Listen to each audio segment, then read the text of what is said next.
Ray? There is no single message that I can say I have taken from my study of literature in high school. Keeping in line with the diversity among my classes and teachers each year, each literary work has brought me new lessons and understanding. There are, however, three main lessons that I have discovered or repeated throughout literature. And though the lessons may seem simple, they truly can be beneficial in pursuing a fulfilling life. Simplicity as a way of thinking can many times lead to a more satisfying life, and it was this concept that stood out most to me for the latter part of my reading of literature in high school. I've often heard the lines, "If I had more time, I would have made it shorter." This expression was my introduction to the idea that shorter and simpler can also mean better. I encountered this idea again when I began reading Hemingway's novel, The Sun Also Rises. Not only did the simplicity of the sentence structure and dialogue add to the purity of the novel, but it gave a certain honesty to what was being said as well. It gave off the vibe that it did not have to try to be anything it was not, did not have to use fancy language and cryptic sentences in order to tell a meaningful story. It did not have to hide the truth under flourishes, but stood there exposed for all it really was. This idea can be applied to literature and life alike. Now, certainly not everything must be simple to be appreciated, but it should be appreciated when something simple has the power to be forceful, and recognized when something more complex is pushing the limits. While it might sound easy enough, achieving simplicity is difficult to do. It requires that you look into yourself and into others around you and find what's really important. Even Leonardo da Vinci. As far as simplicity in literature, while reading, one may want to always search for a deeper meaning, mysteriously hidden between the lines in the author's tone or diction. But sometimes a story is just a story, and a poem just a poem. Sometimes they are not meant to be anything more than that. There might be a moral or a lesson, some clever humor or dramatic ending, and although not necessarily better than a more ambiguous work, they should be appreciated for what they are, and it should be apparent that it is the quality of the work that really matters. What is being said is important, not the complex manner used to say it. Don't be turned off by a piece of literature because it is not heavy with symbolism and ironic lessons, because sometimes all we need is something that can speak to us straightforward, something safe and secure. Sometimes all we need is a clean, well-lighted place.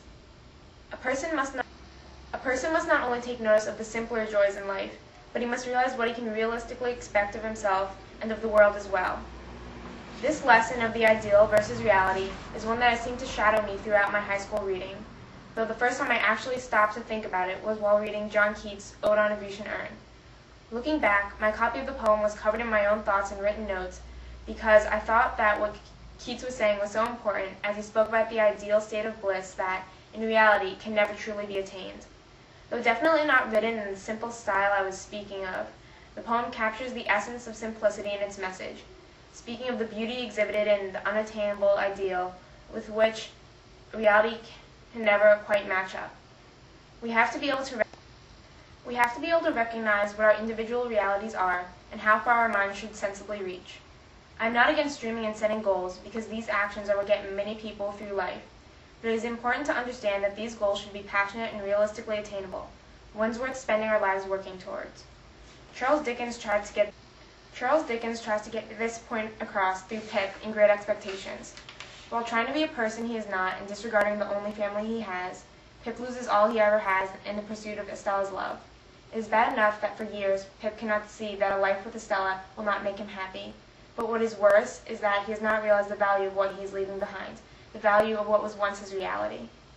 And if there's one thing that I have learned from literature above all else, it is that in life, as in literature, there is no right answer to any question, or, more importantly, there is no wrong answer.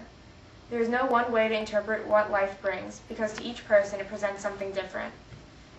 Just like a literary passage, life's events can have multiple meanings. For one person, a hurricane might mean misfortune and disaster, while for another it might be a symbol of hope and a new beginning. Life is ambiguous, and though we may all want everyone else to view the world as we do, it is not going to happen. But explaining our views of life, like discussing literature in a classroom setting, can open people's eyes to new ideas they may never before have considered. Surely one cannot alter the beliefs of everyone, but the people they do connect with may forever be thankful for their enlightenment. And it is literature's ambiguity that makes it so universal and appealing. Any book, poem, or article has the potential to speak to you and help you find what you're searching for. Even if the lessons don't seem applicable or make sense at the moment, there will come a time when you will realize what they mean and what they can mean to you.